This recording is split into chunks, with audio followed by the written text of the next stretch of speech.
Hello and welcome back to Wake Up Our Faith in Business. This is the second hour of our show, Wake Up Our Faith, dedicated to helping you live out your faith where you spend the majority of your time, and that is between Sundays. Right. Matt Ham, Kevin Adams with you live today, and we're joined in studio by Cedric Harrison. Hey. What's up, man? What's up, world? How's it going, guys? It's good to see you, man. This dude's got a great smile, and man, just love Cedric. We're going to dive into that in a little bit. Happy to be here. Hey, man, we're glad to have you here. Listen, man, everything inside this room is chilled out, bro. Everything else stays outside.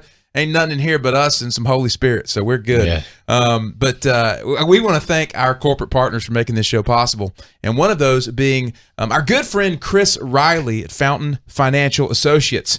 Chris and the team over there are about giving clients and families a better life by keeping promises, and that's certainly necessary in the financial industry and financial field. And Chris Riley is actually one of the reasons why Cedric is here today. We've become a mutual friend. Chris introduced us, so I wanted to give Chris a shout out, thank him for that.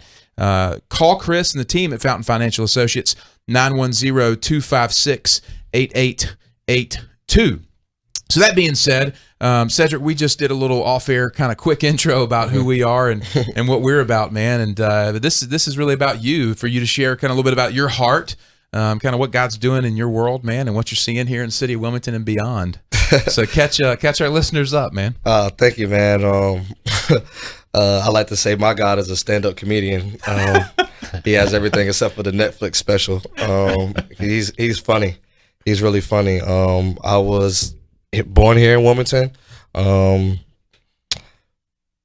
Your typical, I grew up in a stereotypical situation for African American and what I like to call White-topia Wilmington. It's one of my jokes. But basically, low income, high crime, poverty, single parent household, and not a lot of resources, not a lot of educational empowerment and support and economic, opportunities to attach to here locally for people in my environment, and I really didn't realize that I was actually born into that situation, and because of historical events and stuff like that, it was like meant for me to kind of be amongst that kind of environment until my friend killed somebody in 11th grade.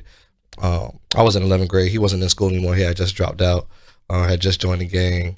The guy tried to kill him about a year before that, tried to stab him. He was in ICU for about a year, and about a year later, we're at this party, and like this altercation happens, and everybody's outside, and people are screaming all kind of things back and forth, and then one guy's like, "That's why I put you in ICU. That's why I put you in ICU," and he's talking about my friend, and got crazy or whatever. One thing led to another, and as some guys came and picked up my friend and I and stuff like that, take us home and get us away from the environment. And the guys followed him home. And my friend had access to didn't really have as much access to like pistols, but he ended up getting a pistol grip shotgun. And the guy, like, pretty much it was like a Wild Wild West type of quick draw McDraw type of situation. Like 2 or 3 houses away from his actual house, he was almost home, and shotgun blast, boom. And at that moment, I realized that the life I was in, I needed to kind of figure out a way to get out of this situation. I wasn't sure how, and I just started to look for bridges on ways to get out of this environment. And the first bridge that I was able to build on the other end of that was education. I got my education at Unc Pembroke. Like I said, it happened when I was in 11th grade, and so I took my senior year in high school serious. Got up out of there and went to UNC Pembroke. Got my degree in mass communications, and a concentration and a minor in recreation management. And so then after that, I went to DC and worked at the President's Hospital, making some fairly good money, working for the government. And this is Obama's administration. So I'm like, okay, this is kind of cool. I saw Michelle a couple of times. Joe Biden's cooler than Obama, if you ask me. Like literally, I didn't get to see Obama, but I saw Joe Biden, and he was really cool. He came to the hospital. It was like, I heard the meatloaf is delicious. And I'm like, nobody eats that. So that showed me how cool of a guy he was. But making that great money, being away from home, but I still wasn't doing what I went to school for, and it was just a big hole. So I built another bridge for myself, and after after the bridge of education, after the bridge of finances, I wanted to really, chase what it was that I wanted to do. What was my purpose? Where am I going? And so I ended up building a bridge. I ended up building a bridge that led to self-reflection, and I ended up moving to Atlanta, working with a 360-degree brand marketing and strategy consulting agency called the Resource Guild, and it was ran by a black male that's a native from Wilmington, and he was like one of the top exec PR guys in Atlanta. So I'm talking about, we got clients like Miller Coors, Ferrari Maserati, and Hennessy VSOP, Martell, and we're working with like Street Execs Management Company, and they do music advertisement and marketing for artists like 2 Chainz and who signed to Kanye West, and I was just like, wow, I didn't know that you could be successful and didn't have to wear a shirt and tie every day, and you know what I mean, and brown nose your way to the top and all that other good stuff, and I started to be more comfortable with who I was, with who I am, and I started to realize that people would actually do business with you more if you're actually living your truth and living who you are, and not just doing what society makes you think you should do to go up the ladder of success or what have you. And so when I got that confidence built in me, and I started to come back home, and it started to bother me. Like, I started to get frustrated as I started to look at other people that graduated with me, or people that were supposed to graduate with me from my neighborhood that didn't, and the things that they were doing. And I realized that, you don't get to build those bridges for yourself.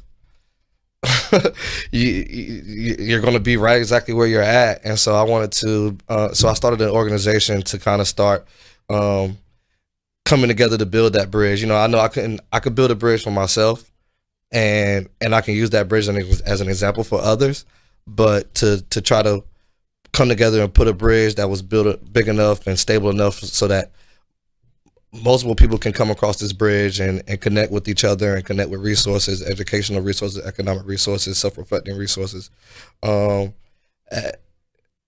kind of like a big dream for mine. Like, I didn't think I was actually going to be in a position where it was actually started happening. And then we first wanted to take on the violence. I knew to shift the mindset and stuff like that with the people from my community. At the first thing we needed to do was to create a safe space, spaces where people feel safe. People, like, this is a trusted brand that people know that, we have their best interests at heart and their safety.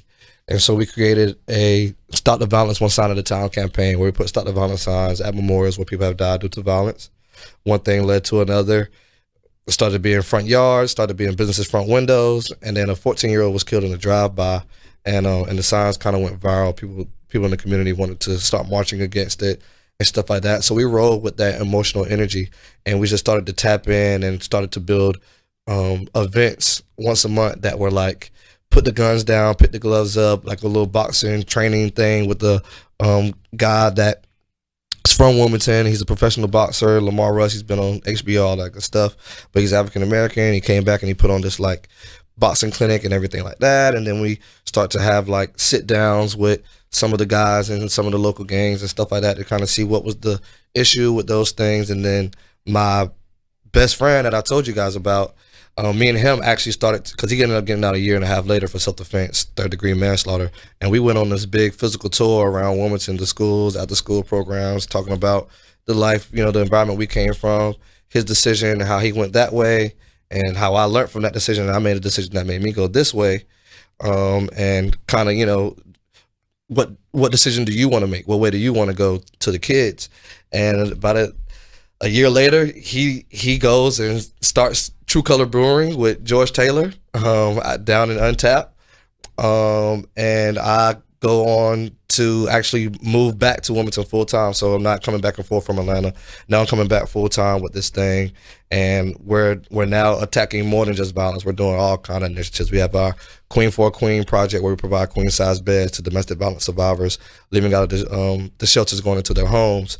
We had a Too Cool for School initiative, where we welcome the kids back to school, give them high fives and candy and prizes, all of that stuff, so that they take their education seriously. We have So Fresh So Clean Saturday, where we help with Vigilant Hope and Port City Community Church with feeding and helping the homeless, providing breakfast, lunch, hot showers. But we come in and we provide free clothes, free clothes, toiletry items, haircuts, and this Saturday we'll actually be now including free manicures. Like we're going to bring in somebody to come in and start doing nails and stuff like that for that population. And it was just those things that continue to go and continue to go. And I was like, I had one more. I had found out about a lot of the things that African Americans did from Wilmington, and like how so historical they were, just not on a local level, but on a statewide, citywide level, national level. And so I created a coloring book about the African American history of Wilmington, more focused on actual historical buildings. And at this point, we've sold 5,000 copies of the book, and we're working on the next edition now. So it's been a great journey. And then even we gotta try to cut you off, man. We gotta take a break here. You can pick back up. Yeah, we'll pick back up in the next segment, guys. Cedric Harrison here with Support the Port. Matt Ham, Kevin Adams. Wake up our faith in business. Back right after this.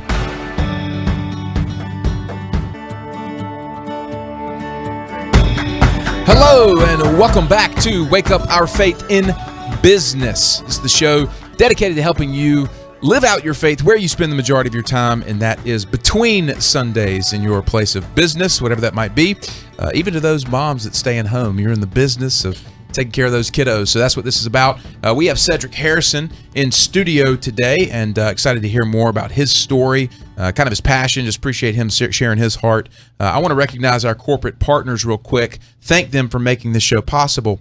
One of those being Physical Therapy Services of Wilmington. This is PT Services of Wilmington.com. You can find them online there. Serving Southeastern North Carolina since 1983, family owned and operated, more than 100 years experience there in the offices at 17th Street and new offices at Porter's Neck.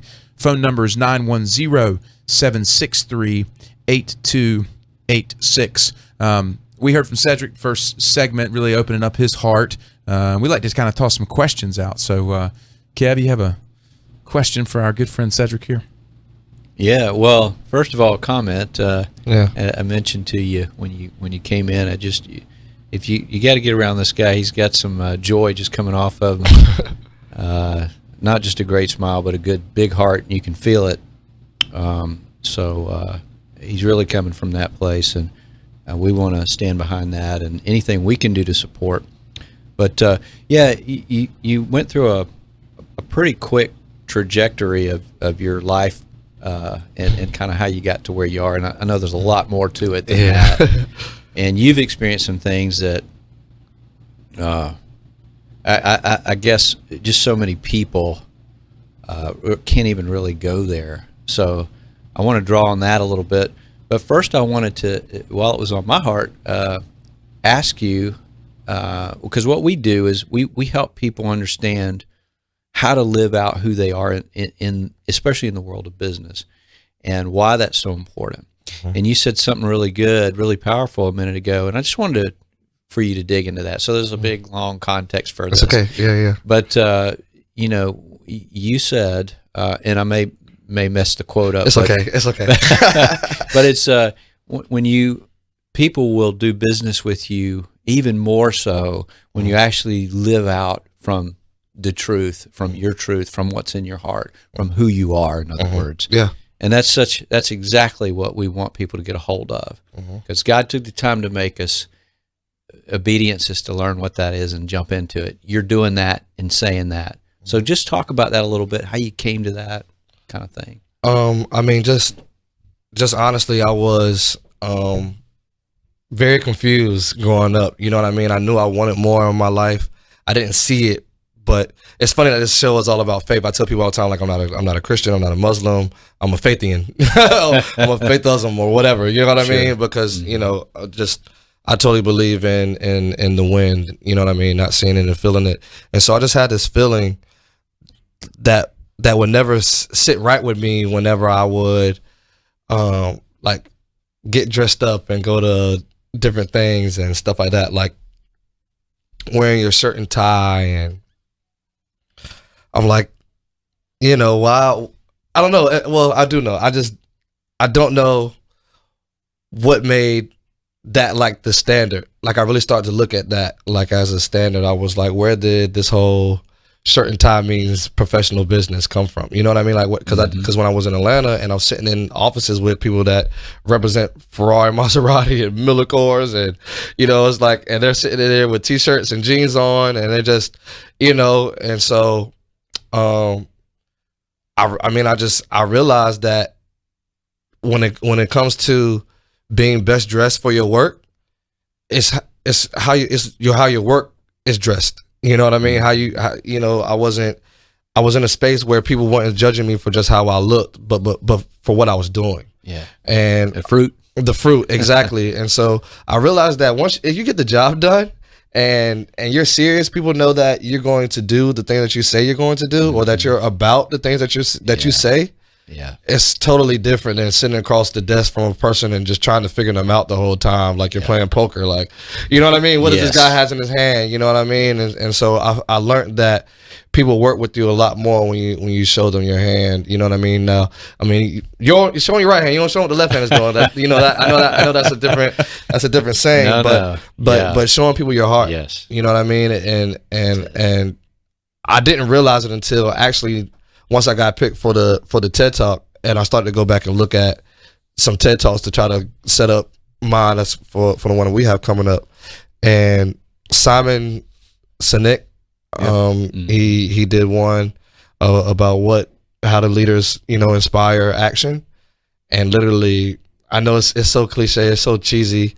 I didn't know how popular he was or how popular that TED Talk was when I watched it, but then I talked about it on my Facebook, and I was like, it made so much sense. Like, my why is different. It's not like the work that I'm doing is different. You know what I mean? It's Wilmington is a mecca for nonprofits. It's like 1,000 of them. You know what I mean? Like, go you know what I mean? Half of my churches. So it's like, it's a lot of nonprofits. It's a lot of people doing good work in the community. It's a lot of people that are providing opportunities and resources to people that don't need them, or to people that need them, or that don't have them. But you don't see a lot of that coming from somebody my age, and especially somebody that looks like me, and then somebody that is actually from the area and from that actual community. And that's when I learned that it doesn't matter if this person did it already or that person did it already, or if how successful they were, how when your why is different, your approach is different, and the way that people accept it is different. And so I think that because of where I'm at right now, it's definitely because of that why. It's definitely because of people seeing and believing that what I'm doing is a direct reflect of what I've been through. And so when you're focused on your why, that comes from hunger. You want to know who you are, because it's already blessed, right? Yep. And then you don't have to worry about the how, because he's already got that figured out for you. Yep. And that's when you don't see it, but you go anyway. Cedric is a great example. I just want to make that point to our audience, because that's what we teach, and we do a lot of discipling and all. But you're a living example of this. Yeah. And and this is your roots, your hometown. You're pouring right back into it. So I don't know if you. Yeah, the thing, and that's so right, man. And how often we see that, Kev? We bring these folks in, and they're just living, breathing examples of the thing that we teach every week. It's just more confirmation. You are a confirmation, living it out.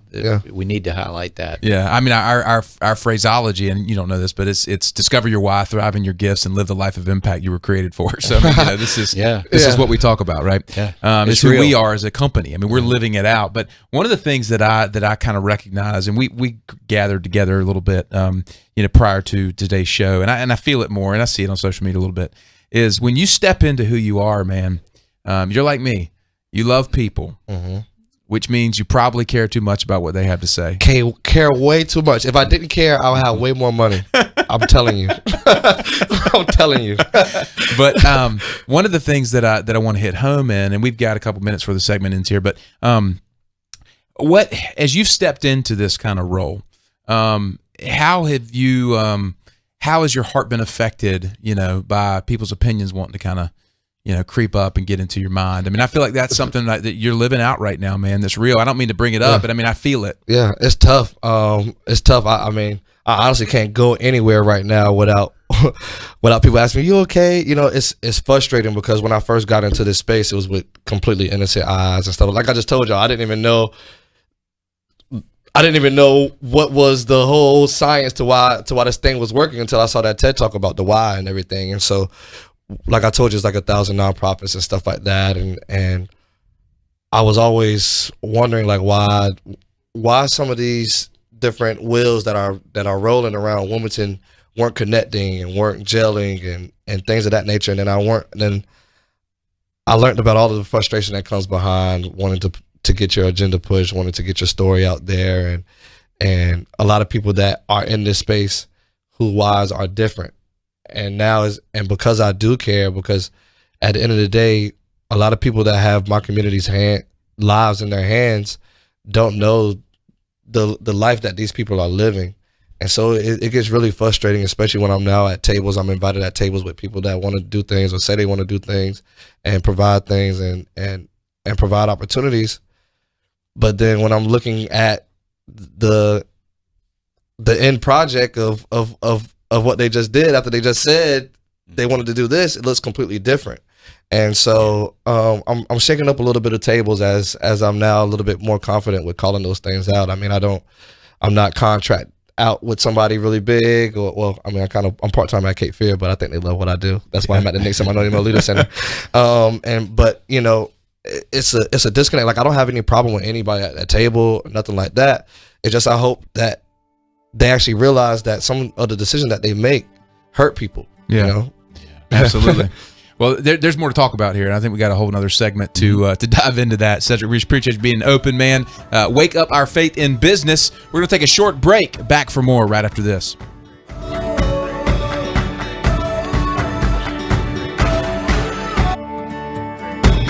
Hello, and welcome back to Wake Up Our Faith in Business. This is the show dedicated to helping you bridge that gap between Sundays and live out your faith, where you spend the majority of your time. That is in business. Matt Ham, Kevin Adams, we're the co-founders of YouPrint, a faith and personal development organization. Also have a nonprofit called the Life Center, aimed at helping remove the obstacles so that you can become who you're created to be and then live that out in the world. We have somebody in studio today who is doing that. That is Cedric Harrison of Support the Port. Have thoroughly enjoyed Cedric. Just open heart, man, just sharing his testimony. We're going to dive into more here quickly, but wanted to recognize our corporate partners, one of those being Century 21 Swalyer and Associates. This is our exclusive real estate partner. More than 30 years of experience in the real estate business here in southeastern North Carolina, and you can give them a call in Wilmington at 910-256-0021. But Kev, this Friday, Century 21 Swalyer and Associates, specifically the Jacksonville office there, Shirley Morrison, has partnered with us and the Jacksonville Rotary, and we will be leading a 2.5 hour workshop for 100 high school juniors on leadership. Yeah. And man, that's your wheelhouse, dude. Man. I'm about to bust out of my skin. I'm so excited to go and take these 5 points of leadership into these high school kids and kind of help shift that perspective and see what real leadership is about. And man, I just wanted to say thank you on air to our listeners for Century 21 Swalyer and Associates partnering with this to make this possible. And for Onslow County Rotary for putting it on. So we hope to take this into other markets as well and feel like that's something God's doing. Yeah. Discipleship in business by a different name. Yeah. It's awesome. We're very thankful. But we want to jump back in with Cedric here, this joyful fella, young guy who's just on fire and getting on with who he is. And let's pick up where we left off. One of the things that one of the 5 points of leadership, Cedric, that we teach is what we were talking about before the break, and that is integrity. Leaders do what they say they're going to do. Now, it seems kind of common knowledge, right? You would think, right? But it is a distinguishing feature. Yeah. And so I just wanted to kind of make that correlation to what you were saying, and learning how to navigate this as a leader yourself when you see lack of integrity. Yeah, when I see lack of integrity, I see a politician. And so this is one of the reasons why many people have been trying to get me into politics, which is one of the many reasons why I haven't gotten into politics. I told them, as a black man, I've been trying to get out of the stereotype of being guilty until proven innocent. And I've gotten to this space now, and I feel like politicians live a life where they're guilty until proven innocent. So, but I think that comes from them promising so much on the stand, and then, once they get into the office, not following up with all of the things that they promised that got them voted in. And so when it comes to business, it's the same approach. Like the things that I wouldn't have said, yeah, we can come out and help the homeless every third Saturday with Vision and Hope, and provide, haircuts and clothes and unless I already knew that we had access to those things. Like I wouldn't have said it unless I knew that I could make it happen. You know what I mean? And so I don't know why, but some people decide to sometimes say they can do this, say they can do that without actually fully knowing. And I guess that kind of goes back to knowing who you are and what you have and your heart and all of that too as well, because I know what I can't do, you know what I mean? And I know what I can do. And so, I tell people all the time, like, okay, yeah, no, I can do that. I can't do that. I know somebody that can do that. I think that was one of the best things with my integrity. I think some people don't like to do that is, I love, bringing up and supporting and vouching and co-signing for other people. You know what I mean? I feel like connecting two people together, it's a bridge for them, but it's such a stronger bridge for yourself. You know what I mean? Like, and especially when those people do what they say they're going to do and stuff like that. That goes back to connections too as well. Like, it's a lot of people that I wouldn't connect because they said things and didn't do things. I would hate to have connected them with somebody else that does the things that they say they're going to do, and then I connect them with somebody that doesn't, and that person doesn't fall through with what they say they're going to do, and now that relationship now falls back on me. So it's really big to always say what you're going to do. Know what you can do before you even walk into that room, before you can walk to that table. Know what resources you have in your corner, what power you have, what gifts you have. Like, I guess that goes back to what you guys saying, like knowing your gift and knowing your why. Like, you have to know those things, because if you don't know why you're there and you don't know, where you want to go, it's everything else is not going to look good. Yeah. Yeah, well, that's it's God just always does this. He always brings up the things that we teach, and it's so needed out there, because Monday through Saturday, most people aren't thinking about this stuff because they get pulled by strongholds or circumstances right out of who they are, and that's, of course, that's all the enemy wants, is to derail us. Yep. Can't unsave us, but he can take us off that track and get us to be, either super comfortable or super in pain. And we don't, Yeah. But what you demonstrated in your life and what you're talking about, integrity is a huge point. But that's what we teach is courage and integrity. And these are things you see on posters and stuff. But actually stepping into it and holding fast to it because it's attached to your identity, that's a different thing than just speaking it. Really living it. But then the other three are vulnerability, which is being open and transparent, sharing your failures even, and struggles so that people can identify, and then humility, focusing on other people without agenda. How can I really help you? And then the empathy, which you've got all of these. So I just wanted to point that out, that you're a living example of what we teach, and it's just, we need people to see how good God is through how it's being lived out. But you did that from hunger. You came from experience. You learned this and that, what not to do. But I'm guessing here, but you jump in. I just want to talk about that framework because you're a living example. But would you say that you are living this out from a place of hunger? You got a hungry heart. Definitely hungry. Yeah. I think that's one of my problems when I'm at some of the tables. It's not like these people are bad people and they're just sitting here lying. You know what I mean? It's just that, exactly. You're right. You know what I mean? It's just that some people are. See, for me, when I came back home, and this is me being vulnerable again, me being transparent. which has gotten me very, very far. Being transparent and being humble has gotten me very, very far. I wouldn't want anybody to go through any doors without those two things. But like for me, when I clock out of my office at 5 o'clock, I'm going back to that community. Like I just did work for that community from 9 to 5, and then when I leave, I'm going back to that community. Like it's not like I've fully made it out. I've mentally made it out. Yeah. But the last thing to grow on the fruit tree is the fruit, right? Yeah, that's right. That's right. So and even that's got to ripen. Exactly. And so that's where I'm at right now. Like people, like I've been planting these seeds. People are now starting to see this tree. They're starting to see these branches, but the fruit is not there. So I'm hungry because it's like I still want to see results. Like like I'm. It's like right now. Okay, I might be leading the race, but I have to finish hard. Yeah. I gotta go hard. And so some of the things that I want to see at the table, I want to see like tomorrow. You know what I mean? Like it's so much energy in me. It's like you know familiar. Like yesterday, right? That's like we're brothers, man. Yeah, I'm telling you, man, we are. We really are. And so But that comes from me coming from an environment, me not having for so long, having a little taste of what it is to have, and then coming back home and kind of restarting it again to make sure that I do it right, and not just for myself but for people around me.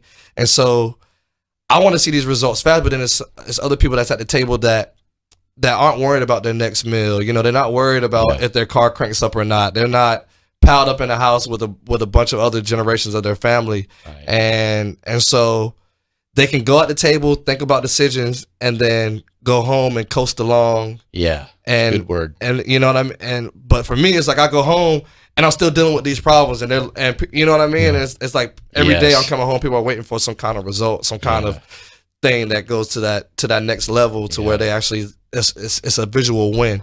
Mm-hmm. Yeah. That is so good, man. Cedric, I so appreciate just your heart, your willingness to share. I know I speak for Kevin in saying that too, man. Thank you so much, just for being real, man. Yeah. So tell our listeners how they can get connected, learn more about your organization, and how they can come underneath you and support what you're doing. Please, you can support the port at supporttheport.com. You can find us on Instagram at supporttheport. You can find us on Twitter at supporttheport. That's with two E's. I don't know why it was another one already created. And then on Facebook, which is our biggest platform, facebook.com/Support the Port Foundation. And our biggest event of the year is coming up. This is Azalea Festival Saturday.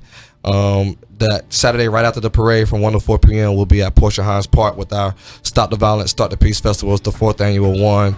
Bunch of games, bunch of activities. We love to have everybody come out, over 2,000 people. That's awesome, man. You have to come back, Cedric. Yeah, please have me. Absolutely, man. And we'll tell our listeners about that event. Guys, Matt Ham, Kevin Adams, Wake Up Our Faith in Business. Many thanks to Cedric Harrison. Support the Port. Back right after this.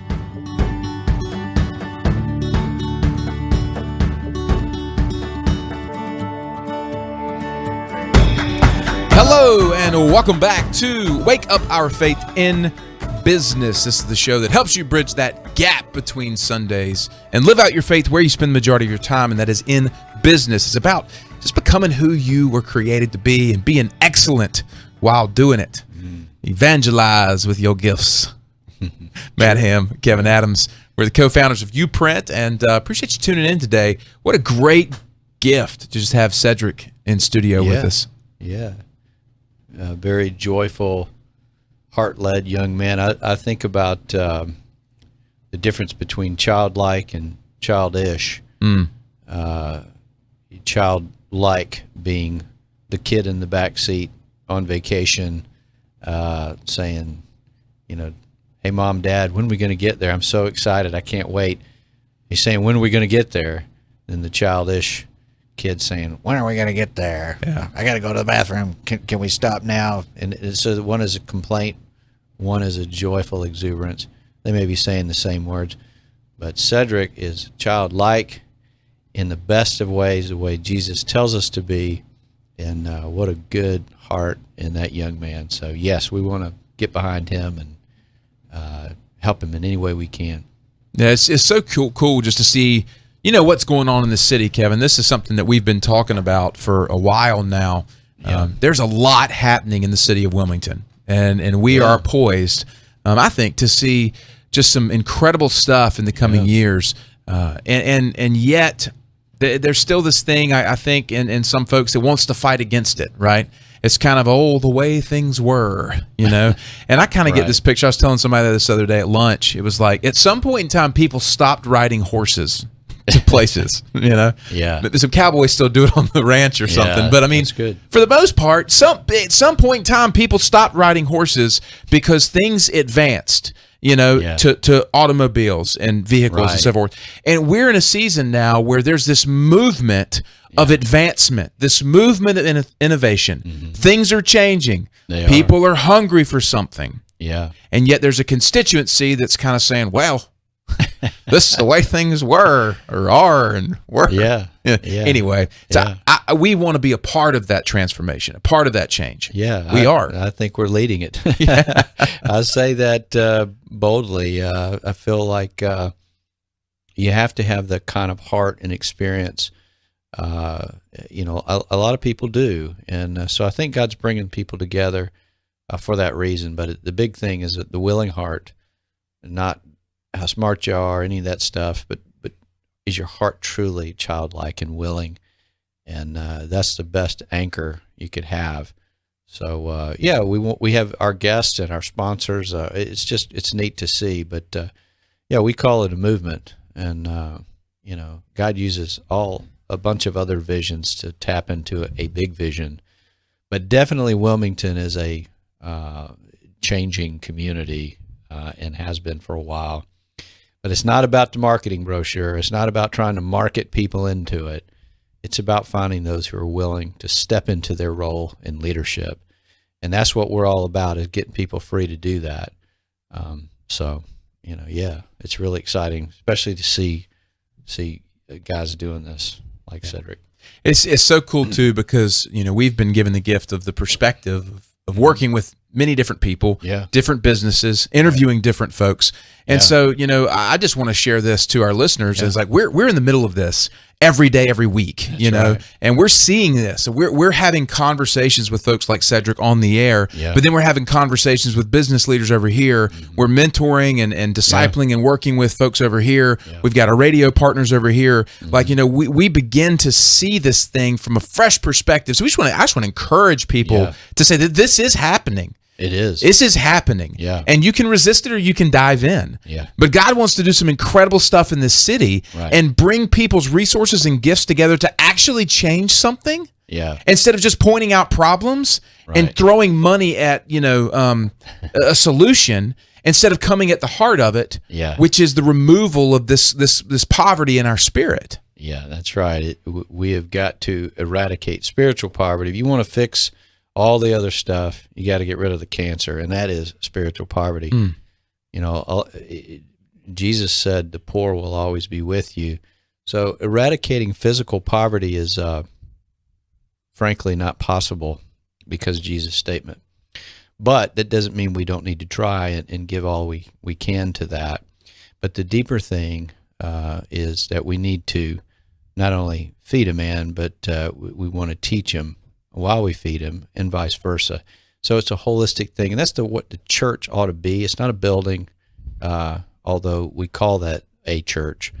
This is the church, but the work of the church is kingdom work, and it's bringing that in. It's advancing right now, and there's your spiritual language, but underneath it comes through entrepreneurship and innovation and just people's brilliance when they step in through hunger.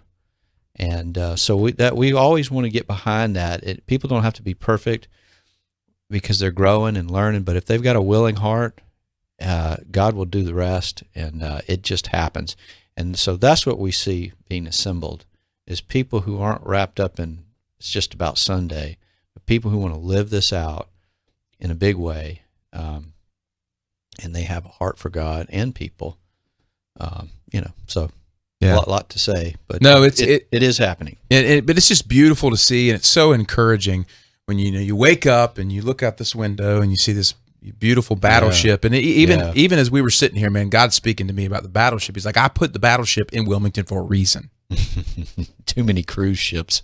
I put the battleship in Wilmington for a reason. Yeah, this is a symbol of where we have to fight. For what it is that God's doing. where we have to take a stand. Yeah. You know, and I mean, it's just, it's so much time. It's just so much time. So anyway, I'm feeling in that mode right now. So you skew me off or, you know, shut me up or send me in another direction. But I'm just like, let's go, man. I'm like Cedric yesterday. Yeah. Well, let's see. I guess we got a few minutes. You know, probably next time we'll talk about, we're working on this Getting Past Go thing.